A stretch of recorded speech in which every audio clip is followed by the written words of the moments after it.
One, go.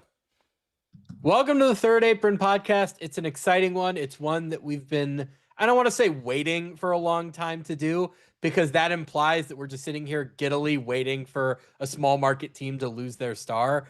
But it's one that we've expected for quite some time, dating back to last spring when Damian Lillard tore his Achilles. It seemed at that point like the Giannis Antetokounmpo era in Milwaukee was, if not dead, certainly on life support. They seem to have bought themselves a little bit of time with that nifty Miles Turner maneuver. Now the Bucks are, I believe, 9-14. I don't know if they lost tonight to Detroit, but they were 9-13 when the day started. Giannis had missed some time. The Bucks had been terrible when he'd been out. The team is going nowhere fast, and according to Shams Charania, Giannis is speaking with the Bucks about his future and discussing whether or not it makes sense for him to stay in Milwaukee or to seek the trade that we've been expecting for some time. Yossi, it's about time, right? Yeah, as we get deeper into it, I feel like they've waited a little bit too long. We're gonna get into what we think the return will end up looking like, but it's not that far long ago. I think it's like 7 months ago, around this time of the month, when Giannis first started flirting with the idea of requesting a trade, and ultimately it amounted to nothing. I guess he committed to the season with the Bucks, and the Bucks ended up stretching Lillard to sign Miles Turner, which I think we'll also have to have a big discussion on that move and how that's aging. Now, seeing that Giannis probably wants a trade. And all we got from the only follow up we got from the initial soft trade request was that Giannis only wanted to play for the Knicks, did not open up his destinations. That's not going to get you anywhere. You got to have a couple more destinations. That's how the game works. So now we are back to that stage back in May, I guess, of last year, this year, when he wanted to just start thinking about the idea of looking for another team. He's calling it having discussions to know if this is the best situation or if it should be elsewhere. I'll say this: if this is the second time, if this one results in nothing, we need to stop giving these soft trade launches any attention, because it feels like Giannis in a way is like almost too nice. He just doesn't want to actually go through with it fully. Like, we know how he feels, but I get it. It's like hard to do that to the Bucks after everything they went through. We've literally done this podcast. Like, I wrote Yeah. in whatever it was, April or May, for CBS Sports, ranking all 29 teams as possible Giannis destinations. I wrote that again today, and we're having the same conversation today, 7 months later, with slightly updated information. So, yeah, Giannis, maybe next time, like, I hope this time you mean it, because I'm getting tired of these, like, you're right, the soft launch conversations. And on top of that, he couldn't have picked worse timing. These trades are so much easier to make over the summer because teams don't have roster size limits. They have a little bit more financial flexibility. Maybe they haven't committed to a certain hard cap. They haven't taken on money that they might regret. It's just easier to do these things in an offseason. But what we keep seeing with these guys who are one-star guys or one team stars is that neither side wants to be the one that pulls the trigger. It's kind of ironic that this is happening to Giannis, because that's how he got Damian Lillard on his team a couple years ago, right? For years and years and years, neither Portland nor Damian Lillard would be the side that said, like, do you want to ask for the trade? Should we just make the trade? Like, what are we doing? Eventually got to a point where Portland, like, was so hesitant to blink that they signed Jeremy Grant to an insane contract, thinking, oh no, this will be the thing that, like, gets Giannis or gets Damian Lillard to stay. And ultimately, it's like, no, I'm gonna ask for a trade. I think it was a day later, or maybe even the day of. I think teams need to be faster about recognizing when the era is over and taking the PR hit when necessary to move proactively and trade your guy for as much as possible, because we knew that the Bucks were done, like, I don't know, is the moment Dame tore his Achilles. So it's a shame that this dragged out. They're going to get less for him than they would have if they would have gone at the time. But I think that's kind of the next thing that we have to talk about, which is, what is Giannis's trade value right now? And there are a lot of reasons why I think it's a little bit lower than Bucks fans certainly are hoping, and maybe Twitter GMs are thinking. He's going to turn 31 in a couple of days. He's obviously had injury scares, including one tonight. Thankfully, the Twitter doctors are telling us it doesn't look like an Achilles. We don't quite know what the injury was. They're You saying a mean the calf. coach doc? You mean coach doc? Not the Well, Twitter yeah, doctors? the press conference doc, the coach doc, all of the docs. Except, well, I guess we don't know what's going on officially with the team doctors. That's But the only for doc now, saying that there's no torn Achilles. we're hoping, knock on wood, that this is not an Achilles. Hopefully, it's just a calf strain, something that's a little bit shorter term. But that injury in itself isn't the issue. The issue is that he misses 15, 20 games every year. He's about to turn 31. He has a playing style that's very based on athleticism. We are also in an era in which teams are far more hesitant to trade all of their picks for a single star. Like we were talking before the show, you pointed this out. We had a stretch from like 2021 to 2023 where like several teams were doing the whole draft trades, right? Whether it was Brooklyn trading for James Harden or Phoenix trading for Kevin Durant, those trades didn't work out for the teams. I think teams are realizing now that you have to be very cautious with your picks. It's really hard to justify trading 4 or 5 picks, several swaps, if you're not going to be the championship favorite. And looking at it right now, there isn't a single team in the NBA that I think could trade for Giannis tomorrow and be the favorite in a series over Oklahoma City. That is the last layer to this. Why are you going all in right now when there's a 21-1 team with the best net rating in NBA history that's exceedingly young, that has all of its assets moving forward? I think the play for a lot of the younger teams is just going to be to wait and play the long game and say, look, Oklahoma City's the favorite. Oklahoma City's better than us. We can't change that right now. But if we do this for 7, 8, 9 years, there are going to be years where they get hurt. There are going to be years where like maybe the aprons are a little crueler to them than they are right now. Maybe guys age faster than you think. Maybe something weird happens. The NBA is a chaotic league. You don't have to go all in right now when the Thunder are peaking. The idea should probably be to give yourselves as many chances as possible so that if the Thunder decline or have down years or whatever, you're ready to capitalize. So, all things considered, I think his trade value, it's still substantial. He's going to get a lot, but this idea that some team is going to give up literally everything, several high-end prospects, all of their picks, all of their good contracts, whatever, I think that's a little far-fetched. Do you agree with me? I agree with you. With Giannis, if we're going to just in a vacuum say what his trade value is, it's every 4 first-round picks, an entire team's draft over the next 7 years, however many picks they can trade, plus whatever quality veterans, young players they can offer. Basically, what the Suns had to trade it to get Kevin Durant. That's like the most. We touched on this recently. That's like the most value. It's up there for most like first-round picks worth of value a team has ever given up for one player. So you would think that he should be worth that.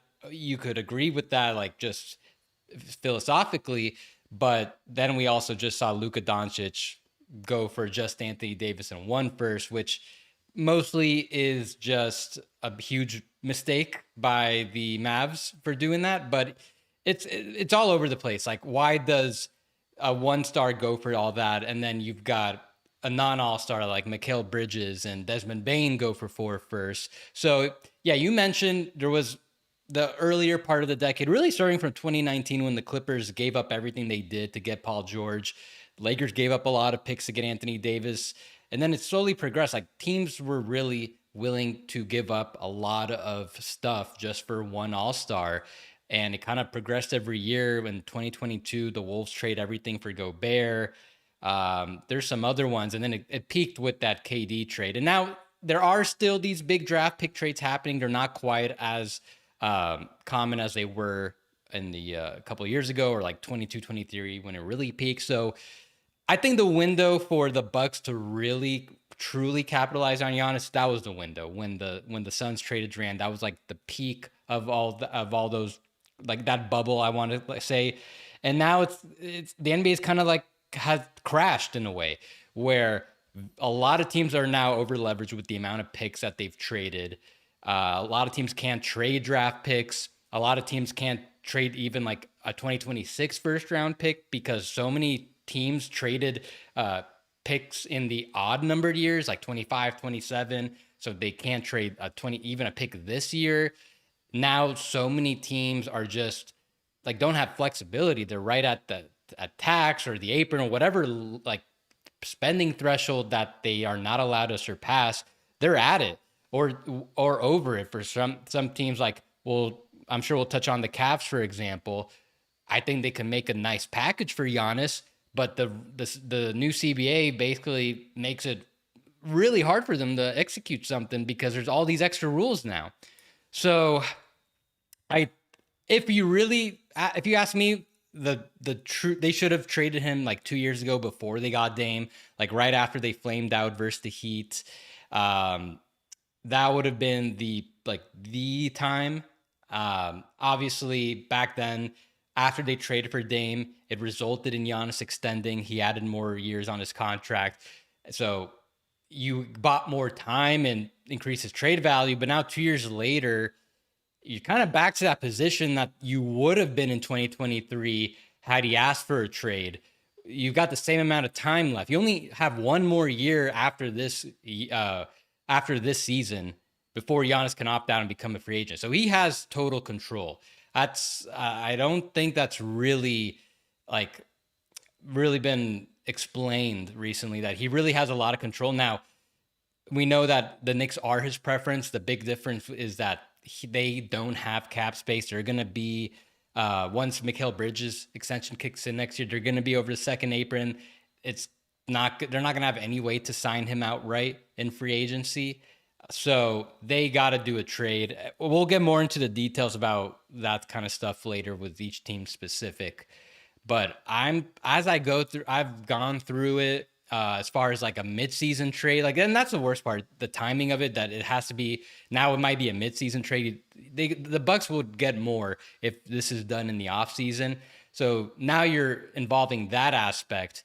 If the Bucks trade him ahead of this trade deadline, I think people are going to be pretty disappointed in what the return is going to be. It just occurred to me, I think we've now gone more than a calendar year without a full draft trade for the first time, like maybe since 2019, because the last full draft trade was Mikal Bridges, right? Desmond Bane, I guess. Well, that was in That's full a draft. partial. Yeah, they had an extra pick, so they got to keep their own 2032. But you might as well. I would consider it in the same vein. Yeah, so they're fair. still happening from time to time, but very uncommon. They're always they're circumstantial though. It's about a team. Like the way the Magic looked at it was Desmond Bane was the finishing piece to a team they already had. I think with Giannis, you have to build your entire team around him, and I don't know how many teams are immediately suited to do that. You could argue that getting Giannis, he's so good that you should be eager to build your entire team around him. And I think there will be a team that does. But that's a process that takes a lot of years, that takes a lot of assets. When a guy is about to be 31, if it takes you a full year to get the team you want around him, and suddenly you're going into the playoffs and it's his age 32 season, it's like, how many bites at the apple are you really going to get, even in a weak East? I don't know. So what we're going to do here today, I have ranked all 29 non-Bucks teams as possible destinations for Giannis. We're going to go through them, maybe not one by one, but we're going to go through them in tiers, and we'll just talk about the ones that stand out, the ones that are interesting for some reason or another, the ones that are realistic. So I'm going to speed run through the teams that aren't that interesting. Yeah, these so are the I haven't seen 10. this. Oh, just want to say I haven't read this yet. Everybody who is tuning in, the link is in the description for the video. Sam posted this about 3-4 hours ago. You did the same exact thing back in May, I think, right?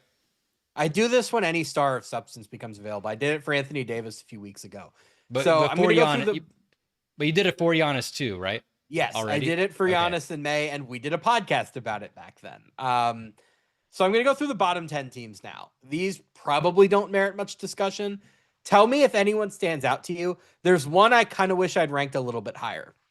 29 Sacramento, 28 Charlotte, 27 Washington, 26 Utah, 25 Memphis, 24 Phoenix, 23 Minnesota, 22 Denver, 21 Dallas, 20 the Clippers. Anything in there stand out to you? No. So when I was going through potential trades, and we should add, this is a part one, a part two. Part two, we are gonna actually do the who says no, go through a bunch of trades that we really thought out.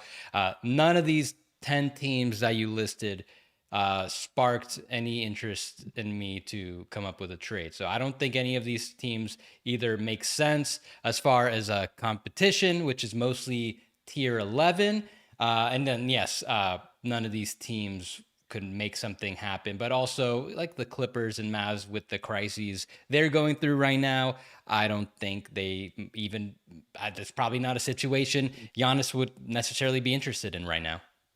Yeah, I mostly agree. Memphis is the one where I'm like, look, if he wanted to go there, there's something interesting there where Jaren is the kind of big that makes sense next to him, and Cedric Coward is ascending, and like maybe you do something with John Morant and a bunch of the picks you got for Desmond Bain. I'm kind of interested. Maybe Zach Edey's involved. I'm kind of interested, but after Jimmy Butler and Kevin Durant said no to Memphis, I can't imagine Giannis being too eager to play there. Somebody on Twitter did point this out to me. I think if there is a Knicks trade and either Bridges or Anunoby shakes free, Memphis could be pretty interesting there as a third party. Yep. They tried to trade for both of those guys in the past, couldn't complete the deals then. Maybe now they could. They have extra draft capital to work with. I don't think we think that either of these teams, or any of these teams rather, are going to get Giannis. The next team, it's in a tier by itself. I call this the respectfully bowing out tier, are the Thunder. The Thunder could get Giannis if they wanted. They have the assets. They have more to trade, as we covered in a recent episode, than perhaps any team in NBA history. But they're 21-1 with the best net rating in NBA history. They're young. They're relatively cheap. They're below the luxury tax right now. They're incredibly deep. They have a potential dynasty on their hands. They should not break up that dynasty. Do you have any disagreement there? Nope, no disagreement. I remember when we did this exercise back in May, I was saying the Bucks would probably just say, hey, can you just give us one of Chet Holmgren or Jalen Williams for Giannis straight up, and the Thunder would just say no. So I think that's gonna stay that way, and yeah, the Thunder, they're not gonna fit Giannis on a 54 million with their other three max guys. It's not happening. I did think for a second that even though the Thunder don't or shouldn't want to trade for Giannis, they also don't want him winding up somewhere that he could compete against them. So like, do they have enough picks that they could trade for Giannis and then just not use him? Like, could they win the championship trading all of their picks and just matching salary, like Hartenstein and Caruso or something? Get Giannis, bench him, just so nobody can use him against them and still win the title? And the answer is like maybe, but that's a thought exercise. That's not I, real. I I feel like do they kind think of did that with Caruso, like just because how little he plays, and just so no one yeah. else can have him. So yeah, I think that's not crazy. I will say though, I wouldn't be surprised if they like wormed their way into the rumor mill just to scare other teams into paying more. They're the boogeyman right now.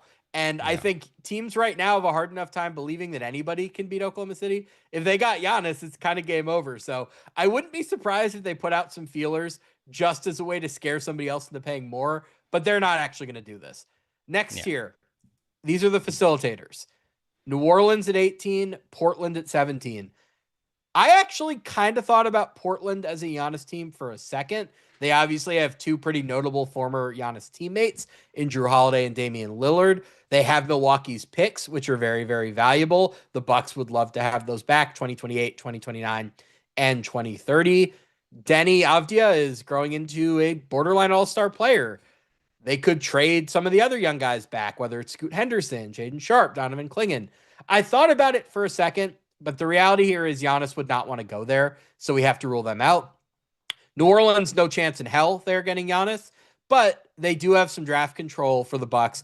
Next year, the Pelicans will get the better of New Orleans' own pick and Milwaukee's pick, and they get both if they're both in the top four. So there is some draft control there that I think the Bucks would be interested in getting back. But these are teams that are likelier to show up in a 3-team deal than teams that would actually get Giannis themselves.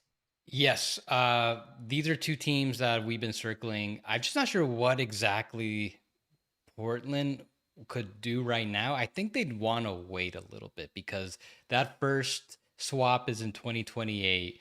I think I it's gonna like what are the Blazers getting out of this? What I don't think the Bucks really have anything like like that makes sense to offer them. Like they'll have to get a third team involved to get send something to them. I don't know. I think that's tough. I think the Blazers are just better sitting on those picks. Now, it's good that we brought this up because whatever the Bucks do, they're probably going to want to stay somewhat competitive. Now, this year they could bottom out. They owe a swap to they traded to the Pelicans as part of the holiday trade, and then the Pelicans traded it. The Pelicans traded their pick. It's the best of their own, and that Buck swap to the Hawks as part of the Derek Queen trade. So all it really means for the Hawks is they're gonna get a high pick, but if the Bucks do really bad, they have two chances at jumping up in the lottery, if that makes sense. But with the Pelicans being as bad as they are, the Bucks can decide to take the year off. If they do trade Giannis and they're going to be continue being terrible, they could bottom out this year and not have to worry about swapping a valuable pick because most likely they are in the Pelicans will probably be kind of like in a similar range.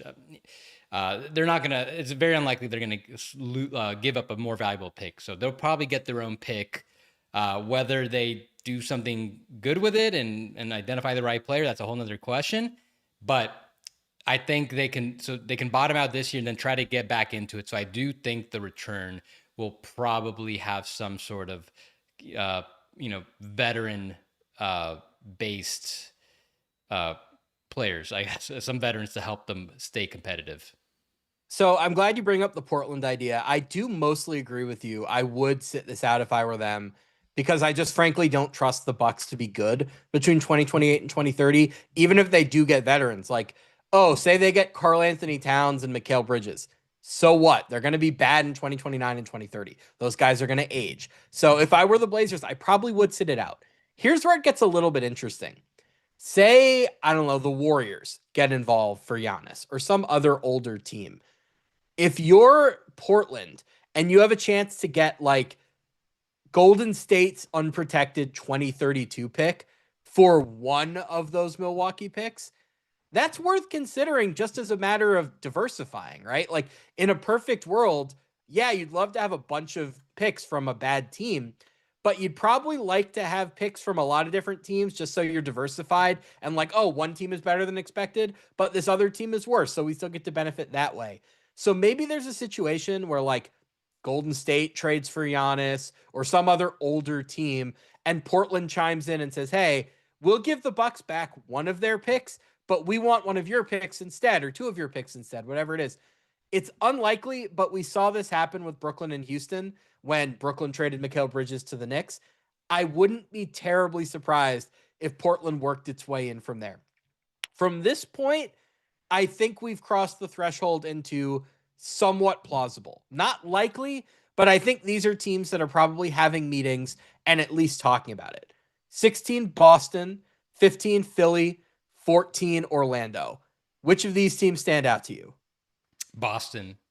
Um, I it'll basically come down to if they would trade one of the Jays. I would guess they probably wouldn't, but I'm sure they'll have a big meeting about it. They'll really like if the cost is something like Jalen and then just like maybe one or two of their recent draft picks, and they don't have to trade too many, if at all, first round picks. I think they will have a serious talk about it. But then it just comes down to, well, Giannis is 30. I think Jalen's just like a little bit younger. Who do they project to be better going forward? Who they think will have a better longevity? It'll come down to those things. But I also feel like they've had Jalen for so long. Uh, Culturally, might not be the best to move on from him. So I would, if I a gun to my head, I think they would probably pass on it, if even if it just kind of came down to essentially being Jalen straight up for Giannis. What do you think?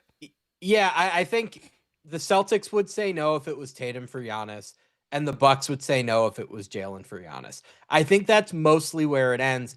I was kind of interested in the idea of Jalen and Derek White for Giannis, but I think ultimately the Celtics would just say we'd be a two-man team, and one of those two guys is coming off of a torn Achilles. There's just too much risk. The idea of Tatum for Giannis is interesting, just because the Bucks could then take a gap year, get their own high draft pick, and then trade that pick for a veteran to pair with Tatum. But the Celtics ultimately wouldn't do that, even though they might win the East if they had Giannis, Jalen, and Derek White as their core. It's fun to talk about. It's not really realistic. So if Yeah, you're Philly, is there any part of you that's willing to do like Edgecombe, Embiid, and picks? no, not Edgecombe. And I think they have very valuable picks between the Clippers ones and their own. I think it's too risky for them to trade any of their own picks right now. If Yeah, I don't know. I think the Sixers for the most part just need to try to get through these next 2 to 3 years, try to get off these contracts without trading any significant assets and move on from there. I I don't, yeah, I wouldn't trade Maxi or Edgecombe. Because Giannis isn't going to save them. He's not going to win him the East anytime soon. They have so much work ahead of them still, even if they're able to pair him with Maxi. I don't think they'd be good enough for it to be worth it. Daryl Morey just saved his job by drafting VJ. If you trade for Giannis now, you have to make the finals in the next year or two. Like you're sacrificing all of this job security you just earned with this great tank job and great draft pick. I just think the vibes are too good in Philly. I think what'll probably happen for the Sixers is another year or so is going to tick off of these big contracts and they'll get off of them for some cheaper way then. I don't think they're so desperate that they give up VJ, even if it gets them Giannis. I just ultimately, I don't think that's what they're thinking. I think they want to build around Maxi and VJ. Orlando, I thought about a lot. Orlando has a lot of the ingredients that make sense for a Giannis team. Wendell Carter can shoot at center. Having Desmond Bain as a scoring guard makes a lot of sense. Drew Holiday, or I was about to say, Jalen Suggs could be their version of Drew Holiday defensively as the point of attack defender. Trading Paolo Banchero would be very difficult because of the poison pill. Trading Franz Wagner would be easier. Is there a like Franz Wagner, Tristan Da Silva, Anthony Black, unprotected 2032 pick trade that makes any sense? Like, I'm actually starting to think that's pretty interesting. I could get talked into separating Franz and Paolo, trading one of them this year. But that's not the direction I'd go. So I would probably try to save that bullet for something that could really transform them. Uh, you know, Giannis I'm doesn't all, really transform them. I think it's like just a supersized version of what they've got going on. Like every time we talk about Paolo, I'm always bringing up, well, what if they took Chet instead? Like that's something that he would completely change the way they play, and they're not gonna be able to get him. But if they can turn one of those guys into a big like that, or they're probably not gonna get one. We don't know if any coming up in any of the drafts anytime soon who can be like that. But I just wouldn't want to get older by trading for Giannis. I'd want something different. I don't like Giannis. Like it just they organizationally they would love the player type that Giannis is. It is the same front office that drafted him in Milwaukee. I just That's just not the direction I'd go if I was separating them. I'd want something different. I just don't think the different that you're looking for is going to exist on the trade market. Like Chet You're right. Holmgren is never going to become available. Yeah. I think if you spend years and years waiting for the perfect trade, you wind up waiting too long. And then Yeah. the league kind of gets wise to the idea that these guys maybe aren't perfect trade part or perfect teammates. And if they might have to trade one, and therefore you're probably getting less back. I just like this is one of those teams where I think you justify a trade for Giannis if you couldn't have made the finals before, but you can make the finals after. I'm not prepared to say that the Magic can't make the finals, but they certainly wouldn't be my pick. They'd be behind a few other teams in the East. I think if they got Giannis, like say the trade was Franz Wagner, one pick, Black, and De Silva, I think I'd pick them to win the East, and they'd be so hard to score against that like I'm not saying I'd pick them over the Thunder, but they'd give the Thunder trouble. It's worth some consideration. They're the first team that I'm like, man, I really think I'd consider this. Number 13 and number 12. These are teams that are Giannis capable markets, but I don't think it makes sense for them to go all in at this point. 13 Chicago, 12 Brooklyn. Which of these do you like more? I guess Chicago, with mainly because I feel like for Giannis, he'd like the idea of geographically barely moving. Going from Milwaukee to Chicago is like the shortest distance he could move. I think that might mean that might matter to him a little bit. But also they are more ready. They can, if they were to trade for Giannis, and I haven't dug into them as far as what a trade would look like. I could see them still being able to preserve enough stuff where they can go out and get another guy who could complement him. Now, if they do bring in Giannis, I think they would have to consider changing the roster as is. I'm not sure if Giddey's a guy I want to pair Giannis with. Can you sell high on him and turn him into a different piece that could better complement him? As for Brooklyn, that's just like a bigger project because you bring him in, now you need to try to bring in another guy or two. Is it possible? Yes, but there's just I don't think it needs to be preordained. Giannis already kind of has to have done the recruiting. He's got to be pretty confident. He knows who's coming, and I don't think that's really how this works anymore. This isn't like the Heat 2010, Nets 2019. I don't really see who he's bringing that's going to make that move worth it. Yeah, I just don't think the Nets really have like a ready-made roster in any way, shape, or form. They don't just need the 2 stars, they need the 5 role players, and I don't know who that would be. So I think the Nets are just too far away. It would take them too long. The Bulls, I thought about for a little bit. Like there was that reporting from ESPN that they view Josh Giddey as their Tyrese Halliburton, and now they want their Pascal Siakam. Well, Giannis is the better version of Pascal Siakam, I guess. Not exactly stylistically similar, but they do have a lot in common. You'd probably have to rebuild more of your team around him, but you have a shooting center in Vucevic. You could play very up tempo with Giddey and Giannis. Like that fast break would be great. You wouldn't stop a nosebleed. You'd have to figure that out somehow. I guess the trade would be Modest Buzelis and a bunch of picks. And I guess they have a bunch of expiring contracts. So matching money wouldn't be too difficult. I think I agree with you, though. The guard you want next to Giannis is somebody who can create his own shot. It doesn't, like in the half court late in games, to be clear, you don't need a Damian Lillard caliber guy, but you need a Chris Middleton. I don't know who the Chris Middleton would be for that. Like, are they keeping Kobe White and he would be the guy creating offense late in games, like aside from Giannis?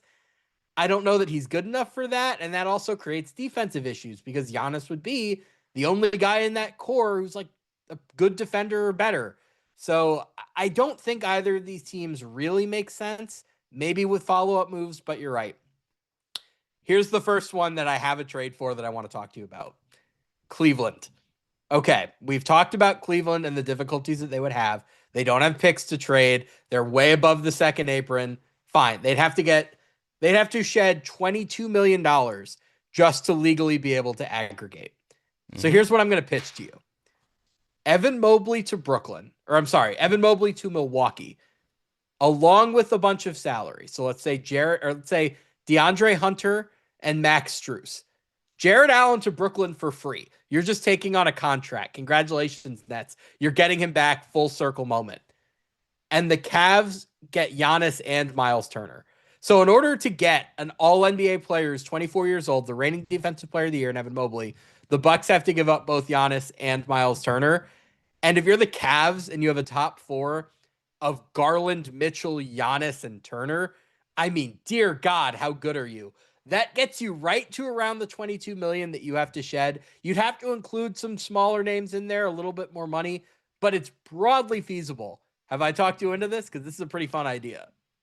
So you've talked me into the idea of Cleveland trying to get involved. I think despite the extra hoops that they got to jump through to make it work, I think there's something to be done, but I'm not sold on trading Mobley. Like obviously if you could trade, if the Bucks can get Mobley or whoever. Wait, do you have the Nets getting Mobley or the Bucks? The Bucks, sorry. So the Okay. trade would be Yeah, that Mobley to that the would be just Bucks. just Yeah. getting Mobley alone would suffice for the Bucks. Like they're not gonna. I don't think they're gonna get anyone close to that level. So they'd be happy with that. I just go back to the H thing, and I think that's kind of more where I was landing at with the Magic, also where I just again like I'd be open to trading one of the guys, but just not also to get that much older. Same thing with Mobley.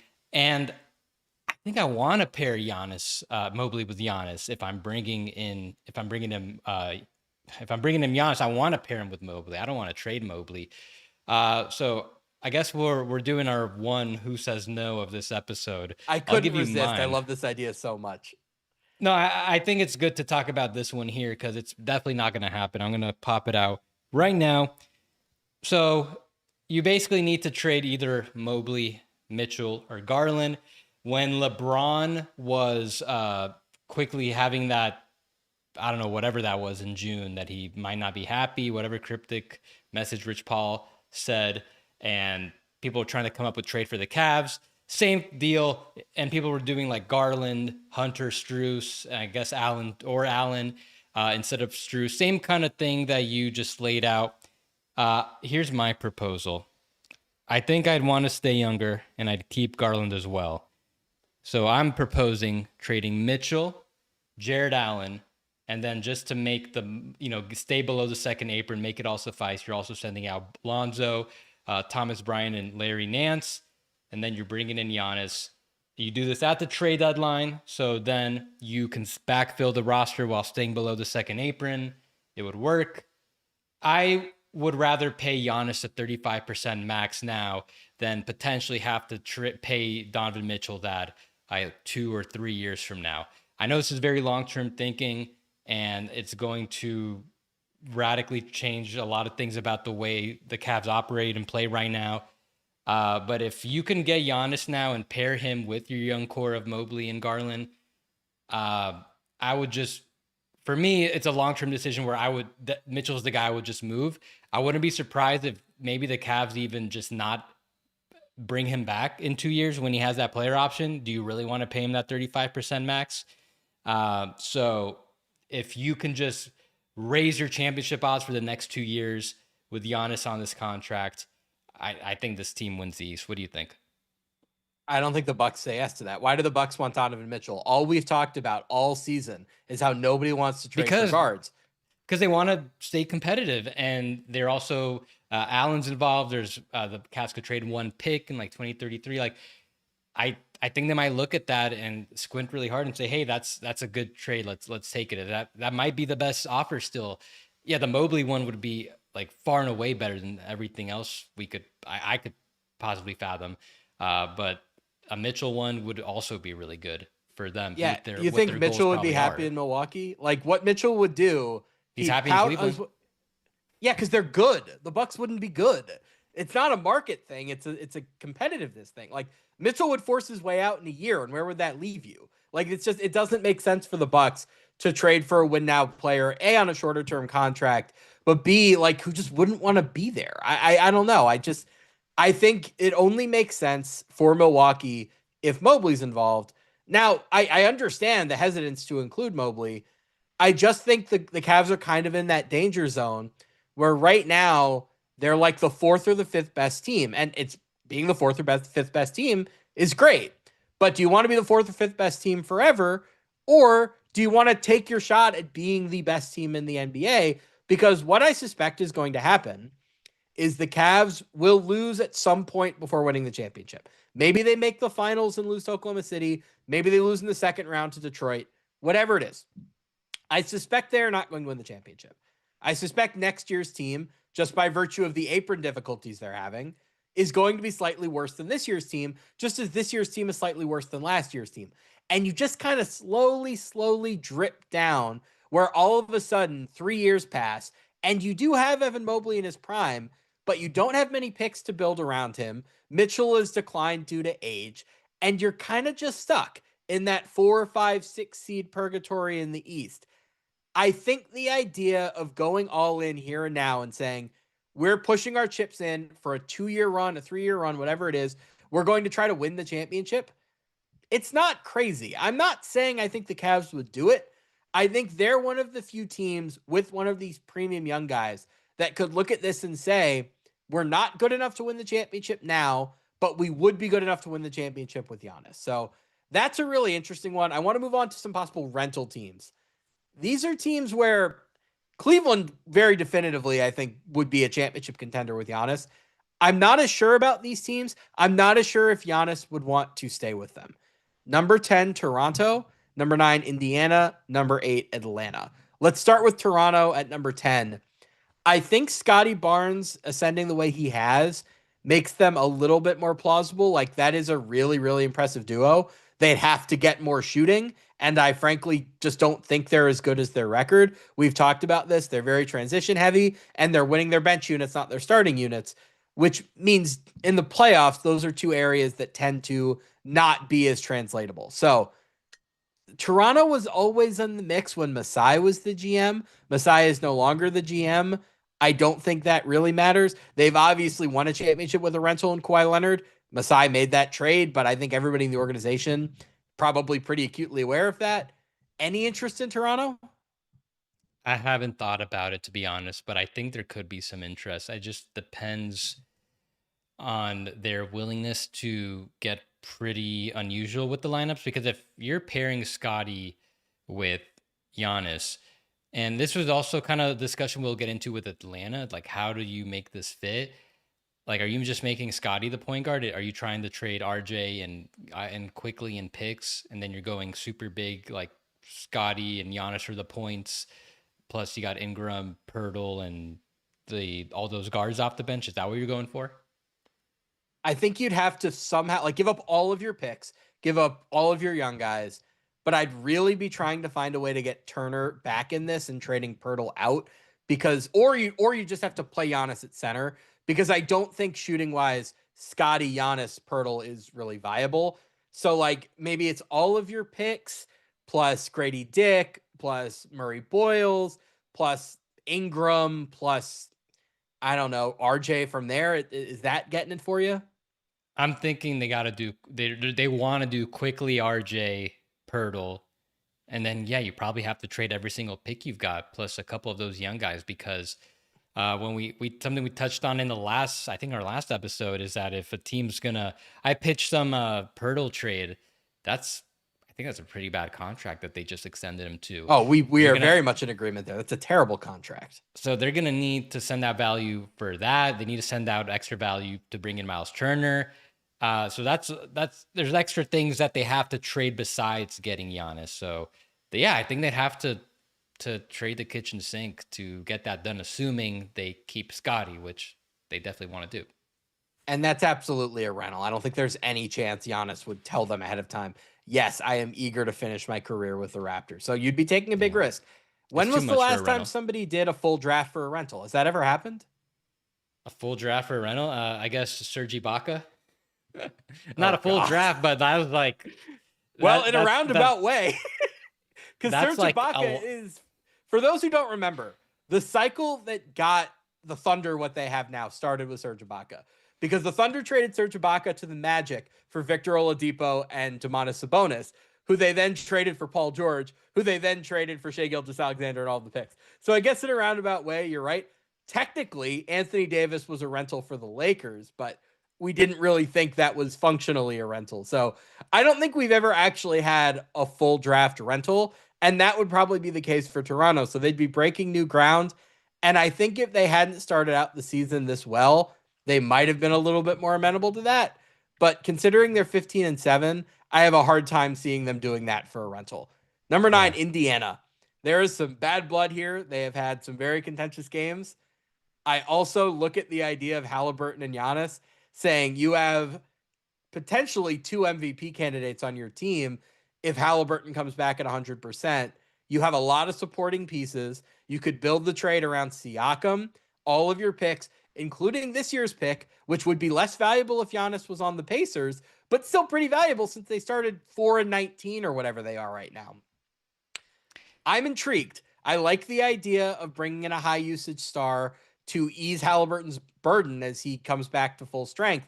If you could keep most of the supporting cast, I also wonder, could you play Giannis at center because they don't have a Miles Turner replacement, and then maybe move forward with like Obi Toppin as the power forward, or move Aaron Nesmith the power forward, or whatever it is. I'm pretty tempted. Indiana is such a historically conservative organization. They don't like rocking the boat like this.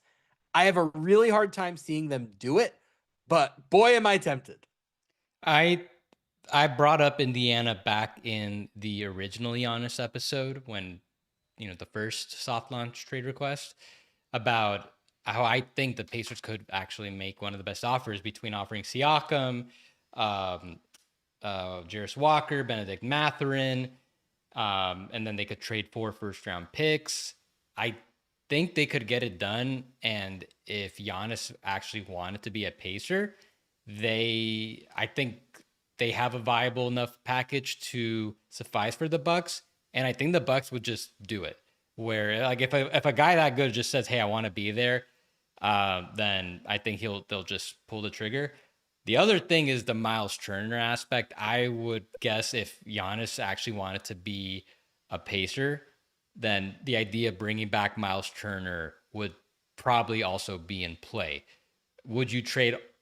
That would make it, I think, a little more tenable, I think, for the Pacers than to consider trading a full draft. So you're getting Turner back, you're getting Giannis. So the team is then Halliburton, Giannis, Turner, Nesmith. Hope one of their 2 guards is good enough to start. They could make it happen. I think it's very unlikely, though. The idea of Turner going back to Indiana after all of the sniping from the last offseason would just be so funny and so perfect. So I'm kind of rooting for that just for the comedy. I think we're in agreement that it's unlikely. This is the team that's getting the most Twitter buzz right now, outside of the obvious one. A lot of Atlanta buzz right now. A lot of people making fake trades. And there are a lot of versions of this that are viable, right? Like, could you do a trade around Jalen Johnson, who's kind of a Giannis light? Maybe. Could you do a picks based trade where you get that very, very valuable Pelicans / Bucks pick back, plus next year's Bucks pick, plus Atlanta's own picks, plus some of the lesser younger guys like maybe Shea or Kongwu? Maybe that makes sense. Could Trae Young be in this trade? I don't think Trae Young makes sense for Atlanta. Atlanta's success since he's gotten hurt feels pretty notable, and I think we both have agreed that they should move forward without him. He would be kind of a nice bridge star for Milwaukee if they want to be competitive as they wait out the return of their own picks. There are a lot of different forms this could take. The question here is, does Atlanta want to win right now enough to make a big future sacrifice? Because as it stands right now, it kind of just looks like they have a chance to be really good for a long time. And I don't know if I would mess with that. So, how interested are you if you're Atlanta? I think you just laid out all my points I was going to make. If you're Atlanta and the question is, the reality is that the Bucks probably are wishing that you're the team that most wants Giannis. Isn't that kind of a red flag in a way? You laid out everything. You laid out all the good points where there's so many different ways it can get done. Like if it's Jalen Johnson as a centerpiece, I don't think the Hawks would need to trade that much else. I think you're like doing the Bucks a huge favor by doing that. You could also make it based on that pick, the Pelicans pick for next year. Like both Johnson and that pick, I think would be way more than what this next No chance. second. It's going to be way more than what the second best offer is. That'd be better than the Mobley hypothetical package. So I think if you're Atlanta, do you want to does getting Giannis really put you in true championship contention? I don't think so. So I think just want to stick with what you got and stay with your younger group, specifically Jalen Johnson, and have longer sustained success. And I trust his front office will be able to build something that could be a true championship contender in the next few years. Yeah, this is one of those, it really depends on price teams to me. Jalen Johnson is emphatically off the table. He's so good. He's homegrown. He's young. I just would Well, so, not so trade let him, me ask you period. then, if you're going to keep, let's just say the Hawks aren't interested and they get to keep Jalen Johnson, maybe the biggest thing they trade is that pick. How do you fit this? Like, what is your ideal, like, like, what is your vision of a Giannis Jalen Johnson duo and the team around him? Giannis moves to center.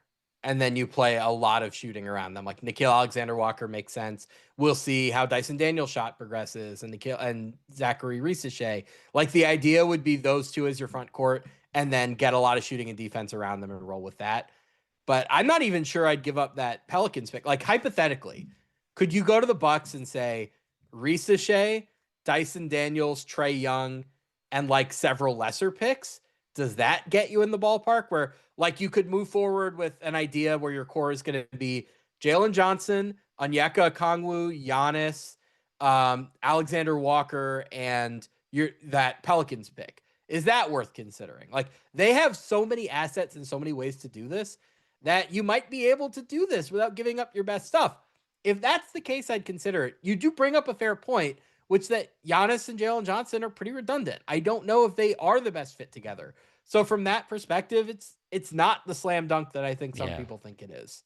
I think the presence of Jalen Johnson and how good he is and his overlaps with Giannis just makes me believe that the Hawks just would not be interested. I think they're very happy with him. I think they know pretty well that adding Giannis, like even just solely for that pick, I don't think that's putting them. I'm not convinced that's putting them over. Uh, who are some of the other top teams? I'm just blanking out right now in the The New East. York, Detroit, New Cleveland, York, Boston Detroit. next year, Indiana next year. I think they'd be in that tier. They'd probably be like at with them, which is not great because then that means you're still not beating OKC. So why waste your why do it? Yeah, I think you've talked me into this. By the way, you know who we haven't mentioned once in this conversation is Kristaps Porzingis, who like 2 years ago we would have called the absolute perfect Giannis center, and the medical stuff is just such a red flag at this point that we're not even talking about the potential of his team getting Giannis. So the next group of teams, I called these the old money teams. These are the teams that are mentioned for every superstar that becomes available. It's a combination of market and past success, and in some cases, the stars they already have. 7, Miami. 6, Golden State. 5, the Lakers. Miami has the least to trade, I think, of these teams. They also have the advantage of Alex Aratzis being Giannis's agent. Alex Aratzis has one other really notable NBA client, which is Bam Adebayo. Agents love packaging their guys. Giannis seems like somebody who would respect Miami's organization. I guess the trade would be all of Miami's picks that are available. It's complicated because they owe the 2027 pick to Charlotte, plus Tyler Hero, plus Khalil Ware. Maybe you use Terry Rozier's contract in there in some way. That's not a great offer. That's an if he really wants to be there offer, right? Yeah, I haven't gotten too into it, but I would figure that yeah, 2 first round picks, Hero, some of the recent draft picks, and then the Rozier contract, which I think they should be okay on trading that. I recall the who had Kevin Porter before he was traded? The Rockets. They had Kevin Porter. He was put on leave. They were still allowed to trade him to the Thunder. So I think the Heat should be okay and be able to trade Rozier in such a package. Uh, just depends how much the Bucks like Tyler Hero, I guess. I think he's from Milwaukee, so that might help a Wisconsin. I don't little know if bit. he's from Milwaukee, but or Yeah, maybe it he is. I don't depends. know. Yeah, how much do they like a guy like Ware? I would guess that yeah, they would need Ware as well. So like Hero, Ware, 2 firsts. Uh, I think it doesn't sound that appealing, but when we start getting into and well, like all these teams, these will that we're about to cover. These will and in the next few tiers, these will definitely be the teams like that we really get into in the next episode, the part 2, where we really get into like hypothetical trades and the real detailed ones. I don't. I'll just say this: I don't think this potential Miami trade is probably that far off from what the actual like return could be for Giannis. If you're Miami, you offer whatever they ask except for Bam. If you can have Giannis and Bam, the system that they've built this year, I think, is pliable enough.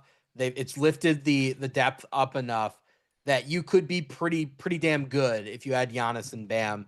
Hopefully, you keep Davion Mitchell, maybe Andrew Wiggins. Like, I think you could be very, very good. Not OKC level, but like plausibly win the East if you pull that off. Number 6, Golden State. The big question for Golden State, if they have the picks, right? They have all their own picks except for 2030, which is only top 20 protected. So that's pretty tradable, right? You trade the unprotected portion of it. Yep. Which is you've traded the protected portion of it rather. So you could give up the pick if it falls between 1 and 20, which is the valuable part of the pick. Golden State's picks are pretty valuable because that team is so old. So if you get Golden State's 2032 pick, Curry is going to be retired by then. Maybe Giannis is even retired by then. So that's a very, very potentially valuable pick. Kuminga probably appeals to the Bucks. Like, he could finally have his chance to go be a number 1 option somewhere. The big question is matching salary. Either Jimmy Butler or Draymond Green has to be in the trade. I looked around very hard to find a Jimmy Butler destination. There's not a good one. We talked about Milwaukee, ironically, as a Jimmy destination in a past episode. Ironically, without Giannis, doesn't really make sense. I looked at Portland, maybe, where like Jeremy Grant and like a 1 pick or something. It didn't really come together. I don't think there's a Jimmy destination. I think Draymond you could find a team for. I think there are enough teams that could use the front court help, where I thought about Chicago, I thought about Boston. I think you could find a taker for Draymond if that's what it came down to.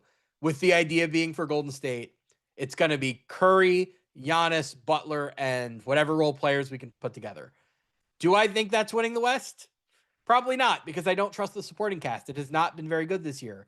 But maybe getting Giannis lifts those guys up enough that it's possible, right? Like, maybe Brandon Podziemski finally looks like an all-star playing with that much talent around him. Of course, the Bucks would probably ask for Podziemski. So it's all really about those picks. The question is matching salary.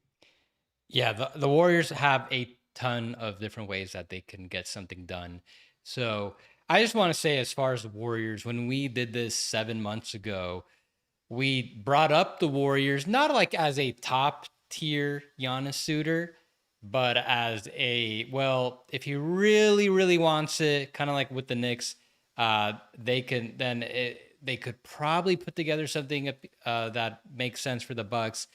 Now I think they've kind of surpassed that a little bit, just to show how much the trade market has kind of gone down.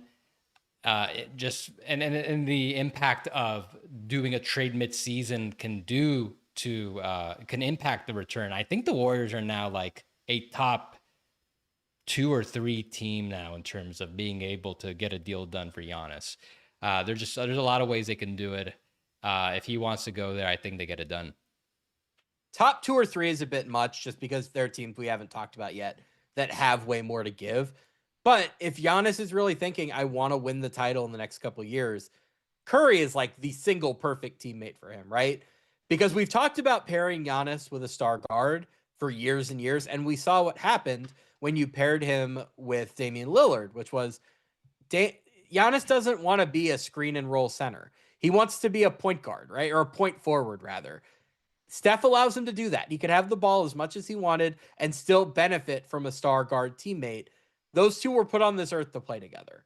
I don't know if you could get the supporting cast right. Like, I guess if you're doing it the Draymond way, you're sending out Draymond, you're sending out Kuminga, you're sending out either Moody or Buddy Hield.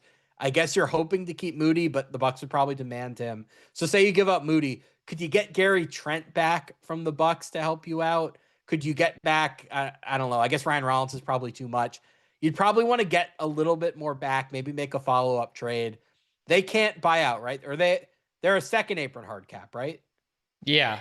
I'm really excited to discuss the Warriors with you tomorrow, because you're on the Green Kuminga base package. I'm on the Jimmy Kuminga base package. So okay, we'll get into that more tomorrow. Yeah, we're gonna differ very nicely on this. Yeah, it's just gonna be hard to, if you have a Jimmy team, I'm open to it. It's just he is a very, very hard guy to trade for a lot of reasons. I don't have a Jimmy. Yeah, I haven't even figured out the Jimmy team yet. I'm just saying, if I'm the Warriors, that's how I'm doing it. I can't figure out a matching salary version of this, but I'm thinking like Jimmy to the Lakers and LeBron to the Warriors somehow. I don't think the money works out that way.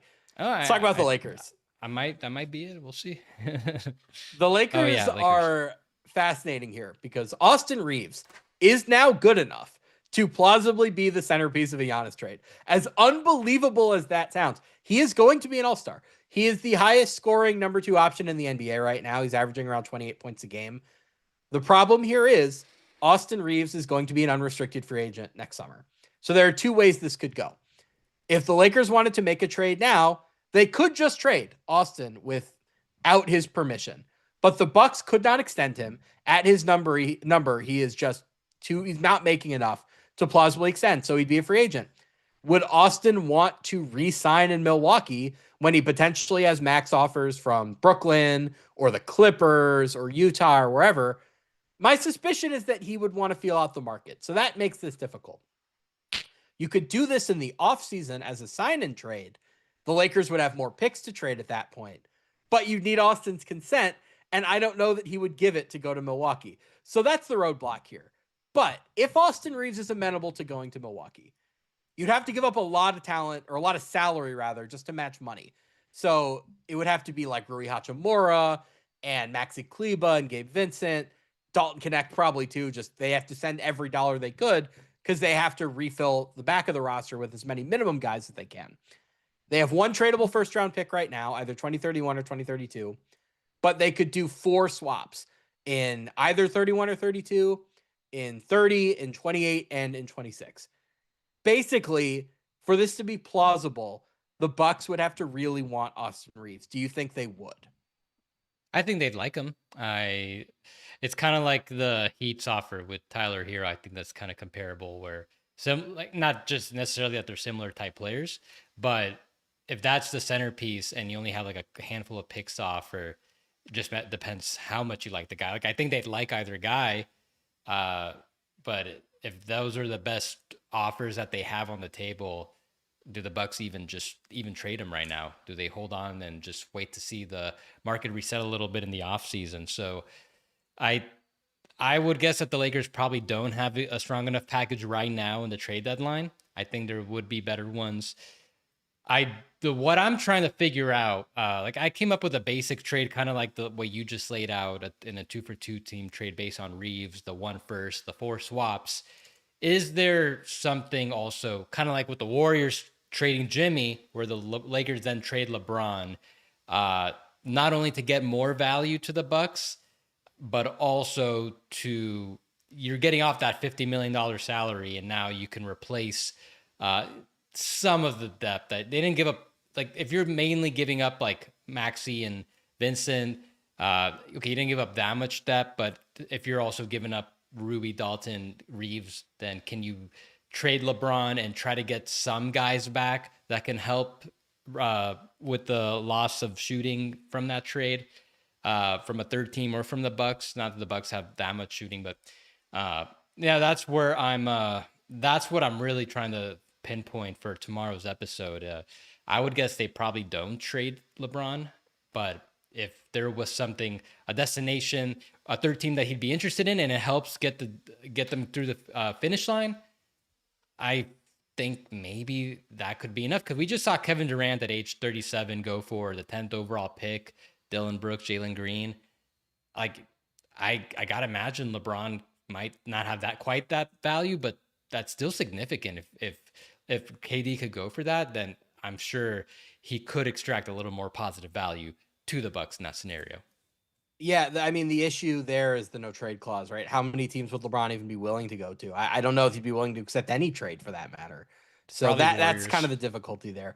Warriors, like maybe the Spurs, I doubt it, but like maybe a passing the torch to Wemby sort of situation. It's a short list. I think that would be pretty difficult. The other thing we should talk about, are we sure that Luka and Giannis would be a great fit together? It kind of goes back to the Dame thing, right? Giannis doesn't want to be the roller and pick and roll for 40, 50 possessions a game. He wants to have the ball, and Luka wants to have the ball. So are you doing a your turn, my turn thing? It'd be maybe the best your turn, my turn we've ever seen. I don't know how much interaction they would have on offense. If you're gutting the team to pair those two guys, How are you filling in your depth? I truly don't know. I mean, we don't exist in an NBA that's like 2012 anymore, where you can just have two MVP candidates on your team and nothing else, and it'll work itself out. I'm a little dubious about the fit there. I think if I were the Lakers, if you could do it now, where it's one first round pick and you could hold on to the two others and trade them over the summer, I'd probably do it because then I could build a team around them. If I'm giving away Austin Reeves and all my depth and all my picks, I just don't think Luka and Giannis alone is good enough to beat the Thunder. Even if an older LeBron is there, even if they do really, really well in the minimum market, I just don't think that team is good enough. But I think it's probably moot because I don't think Austin Reeves would really want to stand in Milwaukee. The next three teams, Yeah. these are the asset-rich young teams that everybody either was linking to the Bucks for Giannis over the summer or have started to do so more now. The question for them is not do they have enough? The question for them is do they want to do it? Number 4, Detroit. Number 3, Houston. Number 2, San Antonio. We'll start with Detroit. My big point here is that the reason you get Giannis is to be a dominant rim team. It's to score a bunch at the basket and to protect the rim on the other end. Well, the Pistons already lead the league in points in the paint per game, and they allow the fourth fewest in the game. They're like plus 13 or plus 14 in paint points alone. How much better can Giannis really make you? Especially when the guys you're giving away, like whether it's Asar Thompson or Jalen Duren, are guys that are a decade younger and can give you like kind of cumulatively, like in the aggregate, almost what Giannis does, but for a lot longer and a lot less money. I know a lot of the Pistons are the team that gets thrown into every star trade now because they're the new hot young good team on the block. I don't think I would do it. Would you?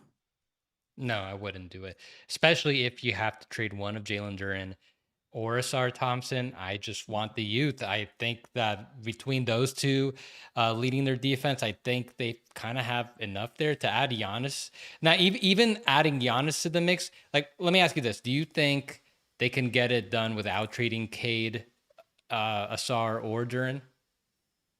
I think they'd probably have to include one. And aside from the fact that the Bucks need that value, I think it's also just worth asking how on earth are you spacing the floor if you have Asar, Duren, Yes. and Giannis? Like, you wouldn't Yeah. want all three of those guys. It'd be tough sledding with just even two of them. You do it because the talent would be so good. I think one of them has to be in it. I suspect the Bucks would prefer Asar. Um, are you doing then Asar, Tobias Harris, maybe Jaden Ivey is the next valuable young piece, plus a bunch of picks? I don't know. I can't help but feel like the Pistons would be trading a very promising 10-year run for a not that much more promising 3-year run. Yeah. I'm with you on that. If I'm the Pistons, I would aim a lot lower for my big trade. Uh, people have been circling them for Larry Markkinen. I've been circling them for Jaren Jackson. I think they can get either of those guys without trading any of their starters, mostly draft picks and a combination of Ivy and Holland. I think it's possible. One target that you've brought up in the past, Trey Murphy, who I've been thinking more and more about for the Pistons. Like, can they get him for Ivy, uh, salary filler, and a couple picks? I would aim. I think for the most part, their front court is pretty set. Like, obviously, Tobias Harris isn't the long term answer there. So if they wanted to get like a Jaren or even someone a little not as higher on the name recognition, I think they're fine as far as the front court. I do think they need another guy who could create. They need a little bit more shooting. That's what I would aim for, and I just wouldn't want to give up too much stuff. I wouldn't trade all the picks. I wouldn't trade like all the young guys simultaneously, like Holland, Ivy, whoever they have left on rookie contracts. I think for the most part, I wrote about it on the Substack. I think they should just do something very small right now. Just trade like your 2026 first round pick. I don't think it'd be enough to bring in Michael Porter Jr., but if like that's kind of what I would aim for, trading Tobias Harris and like one first round pick for a guy like that. someone who's making a lot of money now, but you could extend them on something that's a little cheaper. I would do something a little more smaller scale. I would not go for Giannis right now if I'm the Pistons. Yeah, this is why I bring up Trey Murphy, because he's making like 25, 27, 29, 31 over the next 4 years. You can fit that in the salary structure with Cade at the max, plus Jalen Duren at close to the max, whatever Asar gets. And then Isaiah Stewart, not quite as good as those guys. I think he's so important to them culturally that I'd really like it if they could keep him in some way. Yep. So, like the guys I'm more eager to trade, not eager to trade, but the guys I'd be looking to trade, I think Jaden Ivey just needs to be somewhere else. He's been usurped. Jenkins is the new secondary guard there. And I think Ron Holland is like, I'd be happy to have Ron Holland. I just view him as like not essential. Like they have other guys who can do the stuff that he does. He plays Yeah. really hard. He'd be very helpful for other teams. I don't think he's indispensable to the Pistons. So Yeah. we The only agree thing there. with Ron is, could they hold off? Maybe he raises his value a little bit more. Because I agree long term that he's probably, unless he could develop a jump shot, he's not going to fit with this group. Yeah. So can you, maybe a year from now, will he be worth a lot more, where that minimizes the amount of picks you have to give up in a trade? Maybe you hold on to him a little bit longer for that.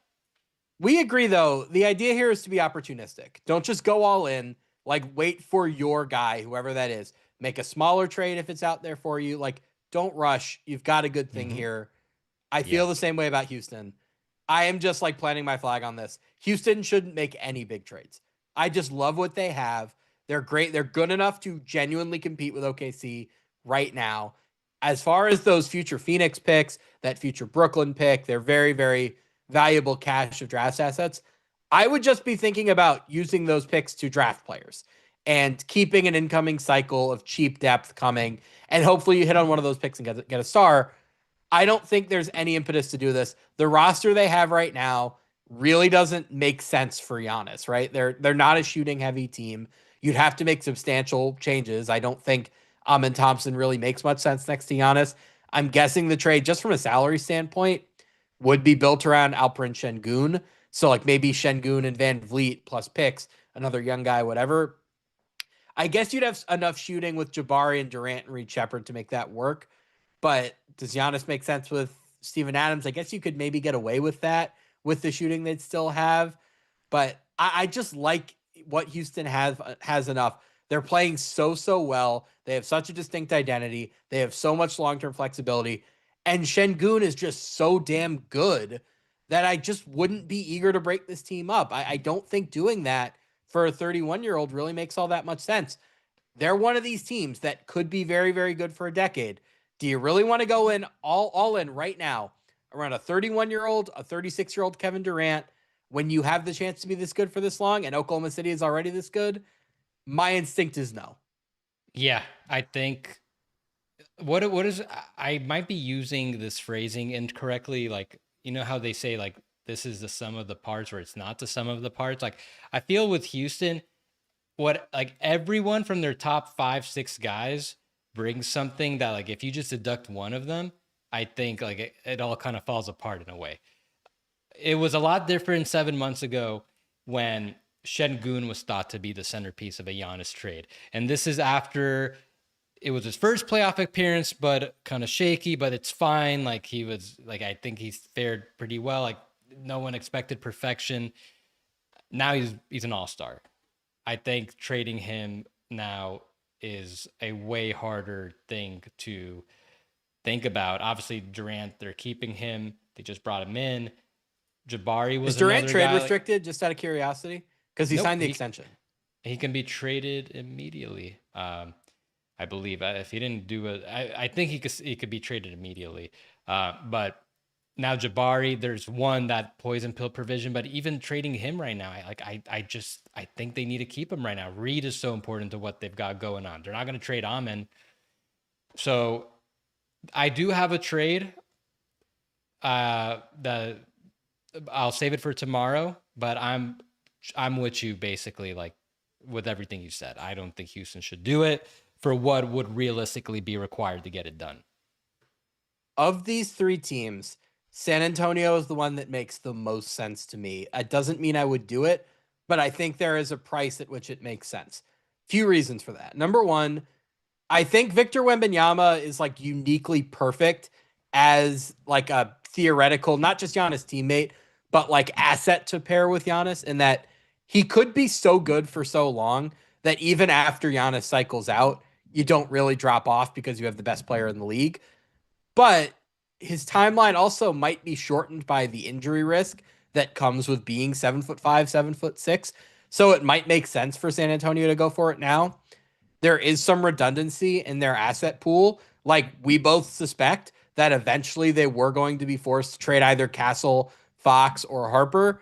This gives them a chance to do it kind of on their terms, where I personally would not give up Harper for anything. We can talk Fox, we can talk Castle. Harper is staying. This gives them a chance to like, maybe it is a Castle plus salary plus picks trade where they, can save face and say, this wasn't a fit thing. This was a we have a chance to get Giannis thing. Giannis and Wemby would fit together very, very well. Wemby, obviously, great shooter. They would be absolutely perfect defensively. They would be the best rim protecting duo, maybe in NBA history, certainly in the NBA today. I think they're good. They're now 15-6, and they've been great even with Giannis out, or even with Wemby out. I think they could probably talk themselves into winning the title with Wemby and Giannis this year, but also like having enough in the cupboard where they could make this trade and still have their long-term ambitions mostly intact. So I think they're the one team in this group that makes much sense. You agree? So with this short answer, yes. With the Spurs, as far as them talking themselves into it, similar kind of thing that we just went over with the Pacers, where with the Spurs, De'Aaron Fox asked for a trade from the Kings, specifically wanted to position himself to go to the Spurs. And when does anyone ever want to go to the Spurs?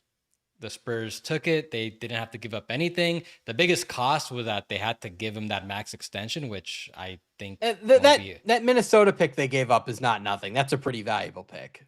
That's the one valuable pick we both agree they traded. But all the other picks they traded, the players they traded, like that was really the only thing of positive value they traded. Like they got De'Aaron Fox is worth way more than that one pick. So the Spurs, they passed on the opportunity. I think there's going to be another player in the near future who's going to want to go to the Spurs again. The Spurs are running out of spots for star players. They could really bring in just one more. And I kind of get the feeling that Giannis could start to warm up to the idea of playing with the Spurs. And it's going to be kind of competitive. Like I could see Larry Markkinen wanting to go to the Spurs. I think for the same reasons you just laid out. They wouldn't be the same defensive monster, but like I that is the type of archetype, like a player that size and skilled I'd want to pair with Wembanyama. So I think if one of those guys starts to make a push for this to go to the Spurs, I think they're going to pounce on it. And then it just kind of comes down to what is the package. We'll get into more of that tomorrow. There are a lot of different ways that can happen. The Spurs, I think you have. I think they're the most viable team to get a deal done in the middle of the season within the next 2 months. With both the salary restrictions, they have really no restrictions, unlike some other teams, no apron restrictions. They just want to stay below the tax. Even if they get into the tax, maybe they'll be okay with it if they bring in Giannis. And they still have 4 first-round picks, I believe. I'm sure they're going to have to consider moving one of the guards. We'll get into that a little more. I think they have like the biggest green light right now. They're my number one team as far as a team who could get it done. Do you agree with me that A, Harper is more valuable than Castle, and B, Harper should be untouchable? Yeah, on both those things. I think Dylan Harper is a franchise player who's going to be the happiest sidekick in NBA history. Like, if he were on any other team, and like he did have the injury as well, like I just watch him and I see like that is an all NBA player. Like I'm not giving away somebody that good, that young, that cheap. There's nobody I would do that for except for another similar player. Like I don't even know how many guards in the NBA I'd trade Harper for. Like I'm that excited about his future. There's just no chance whatsoever. I'll just say, like, if the Spurs can sell high on Castle, And I'm not saying this as I'm not saying I'm a Castle doubter or anything like that, but like, I'm not bringing this, I'm not mentioning this player's name as like a comparison. I'm not saying this is how Oh, it's I going know to what pan you're out, gonna say because I've said it. but it's kind of like when if they can turn Castle as a centerpiece for Giannis, it's kind of like when the Sixers traded Michael Yeah. Carter Williams. Yes. Um, it like they right off the Rookie of the Year. There's a lot of Castle's a very polarizing player, is where I'm getting at. Where I'm sure a lot of people would look at if they can get Giannis with Castle being the best player they're sending out, plus 4 firsts, I guess Carter Bryant, and then just salary filler the rest of the way. I think it's gonna have like a similar. People are gonna look back at it in a similar type of vein. Yeah, I mean, I do think Castle is a lot better than Michael Carter Williams. And I think crucially, Castle is going to be like a good primary ball handler. Like, I think you are eventually going to be able to build an offense with him as your point guard as long as you surround him with enough shooting.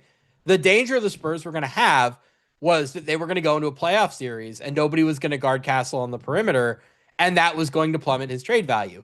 I think Michael Carter Williams just wasn't a very good player, at least wasn't nearly the player that his stats indicated.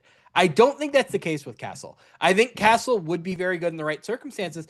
And I think even in San Antonio, having a center that shoots like Wembanyama does give you a little bit more flexibility to have a guard who's a shaky shooter. But that was the fear, right? And I think it's totally plausible that Stephon Castle is an all-star one day. I think he has that upside. I don't know that San Antonio is the place to maximize everything that he does because they just have other better players who need to have the ball more. His best traits are going to be on the ball. So it does make sense. I think he's more valuable to Milwaukee than he is to San Antonio. We're mostly in agreement there. Yeah. We got to talk about the number one team. Just really quickly, somebody in the chat, Tiny Typo, asked also Fox is trade restricted. So Fox extended on August 5th. So he can be traded only on trade deadline day, just in case the Bucks or some other team is interested in Fox. But Great Fox work would probably by the want Spurs. but Fox would want to not be there, and I don't see any indication that that would be the case. We have talked about this in the past.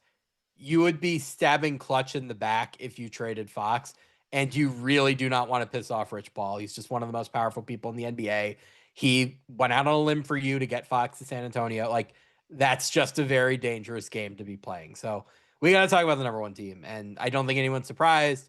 Starting in pole position, just by virtue of being the team that Giannis seemingly wants to play for, are the New York Knicks. Do the Knicks have the most to trade? No. Do the Knicks have a good trade package to make? Maybe, depending on if you could get third team, fourth team involved. This is not the trade Milwaukee wants to make, but as we've seen, when stars are willing to make things uncomfortable, they can force the issue on trades like this. Giannis is not Damian Lillard. He does not have 3 years left on his deal. He has 1.5 years left on his deal when you include the player option for the 27-28 season. He is going to be able to point to these 2027 cap space teams, whether it's the Lakers or the Nets or the Heat or the Clippers, whoever, and use those teams as a boogeyman and say, hey, I will not sign with you. I will only sign with the Knicks. If you trade for me some other team, I'm just going to leave in free agency.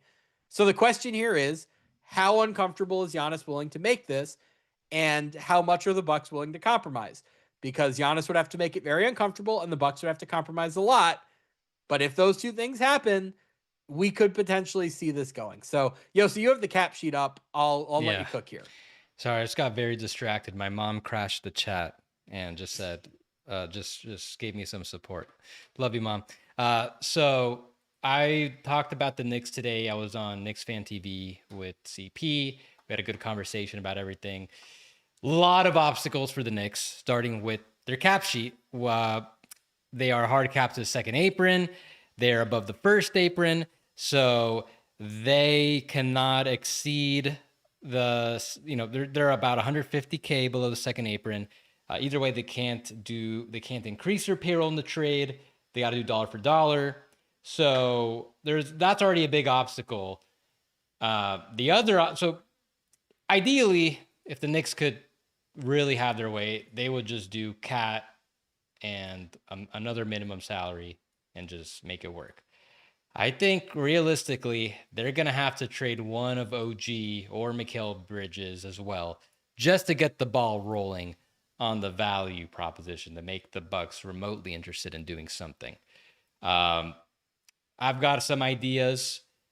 I think the Knicks are going to have to have a lot of work ahead of them, where maybe they are open to doing that type of thing, but they gotta replace those guys. They cannot just have a hole at the forward. OG Anunoby and Mikal Bridges are exactly the type of players the Knicks are going to want to surround Giannis with. So it's really hard. But here's the other big caveat as far as the Knicks trading for Giannis is that I think this trade deadline is going to be their best and their realistic only window. Do you know why? Go ahead. That's because I'm going to pull up the Knicks cap sheet in 2027. That's next season.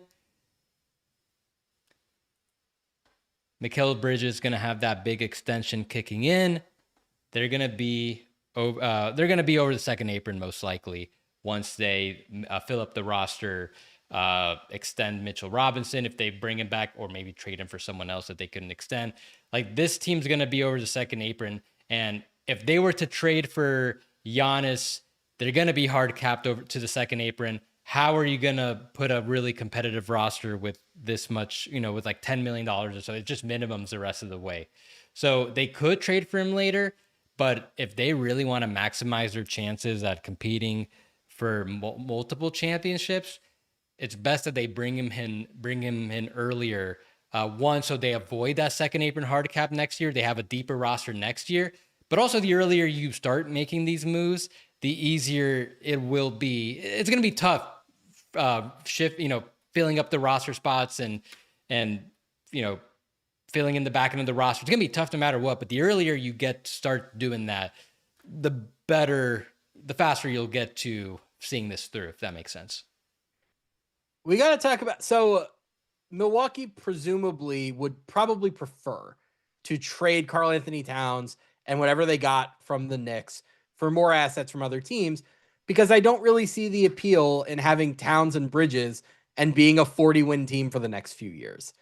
The problem here is I don't know that there's much of a trade market for Karl-Anthony Towns, given the max contract. He's a 35% max, I believe. Given the defensive issues, I don't know how many teams would be eager to part with significant assets for him, and those who might would have trouble matching salary. OG Anunoby and Mikal Bridges, it's a bit more complicated. I think you could flip one of them for like 2 or 3 first-round picks worth of value, and then send that to the Bucks along with Towns, and maybe that appeals to them more. One of the issues here, like we've talked about so many times, is that so many of the teams that would want an OG Anunoby or Mikal Bridges have already traded all of their picks for somebody else. Most of the contenders don't have the draft assets to trade. So you're talking about teams that we've talked about recently. Would San Antonio want an OG or Mikal Bridges? Would Houston? Would Detroit? Would Atlanta? And my suspicion is that the answer is no. They'd kind of rather just keep their powder dry. So that's where this gets complicated. You almost certainly need a third team, and I think it's going to be pretty hard to find that third team. There's also the matter of the fit, right? If the Knicks are giving away Karl-Anthony Towns, there goes their shooting center. A lot of their role players are pretty reliant on having somebody like Karl-Anthony Towns on the team. Josh Hart makes a lot of sense on a team with a stretch big. Josh Hart makes less sense on a team with a traditional big. Presumably, Mitchell Robinson would be the starting center if Giannis was on the Knicks. Well, are you spacing the floor very well if you're starting Giannis and Mitch together? You certainly couldn't play Giannis, Mitch, and Hart at the same time. Could you maybe make follow-up trades to get more shooting? How much of the roster would you have to turn over? Could you get the Bucks to take some of those guys and let you keep the ones you'd prefer? It's gonna be really, really difficult. Like, if the Bucks got, or if the Knicks got Giannis, let's say there's a world in which the trade is like Karl Towns, OG Anunoby, and Deuce McBride is the outgoing value, and they get Giannis. How good are the Knicks? I don't think they're quite good enough. I think they have to get lucky in that process and get like one more guy. Because that's the thing that that really stumped me when I was talking to CPs that I think you have to play a lot of, or almost like exclusively play Giannis at center, because I don't like. I'm not into the. Did you have Mitch going out in that? No, no. So I'm not. Yeah, I don't really like the idea of playing Giannis and Mitch for extended periods of time. I think you're gonna have to rely a lot on. Yeah, you have to rely a lot more on Hart. Um, yeah, it's they gotta be. There's gotta be. I think like you.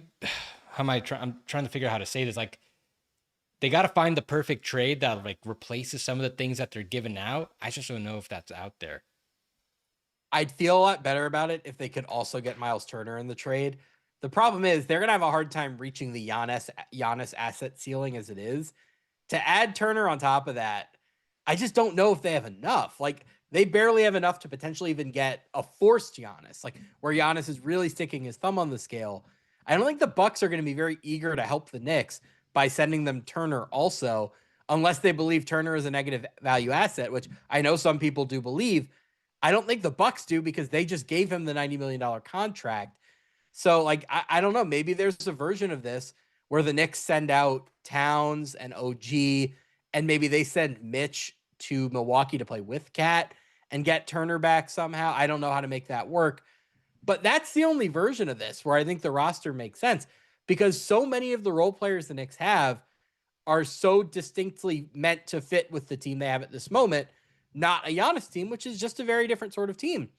Ironically, I think the cleanest fit would be a Jalen Brunson trade because then you'd have Karl Towns at center, you'd have Giannis as your primary ball handler, and you'd have these wings in between to play defense for you. The Knicks aren't giving up Jalen Brunson, period. He's just too important to them organizationally. So we're talking, it has to be one of these Towns, Bridges, and Anunoby combinations to get you the deal.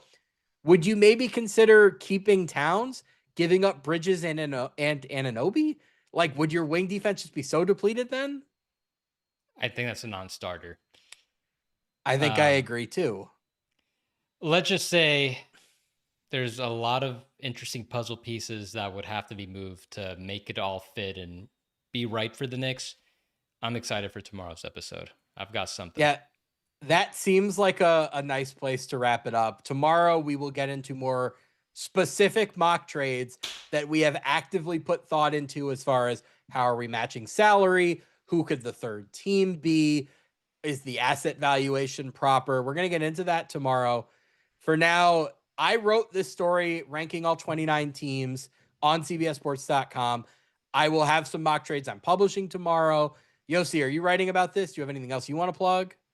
I'm not writing about this, just podcasting with you about this, but I will be posting stuff on Third Apron on the Substack. Subscribe to that. Everyone subscribe to Third Apron podcast wherever you get your podcasts.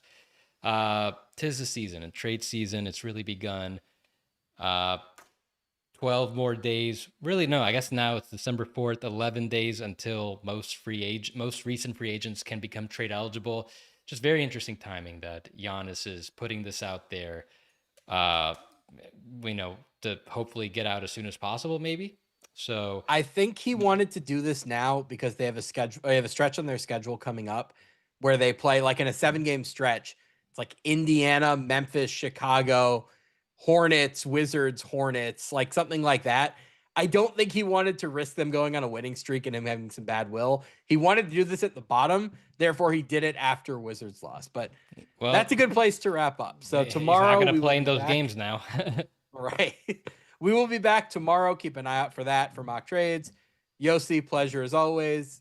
Read the Third Apron, read CBSSports.com. I'm Sam. That's Yossi. We will be back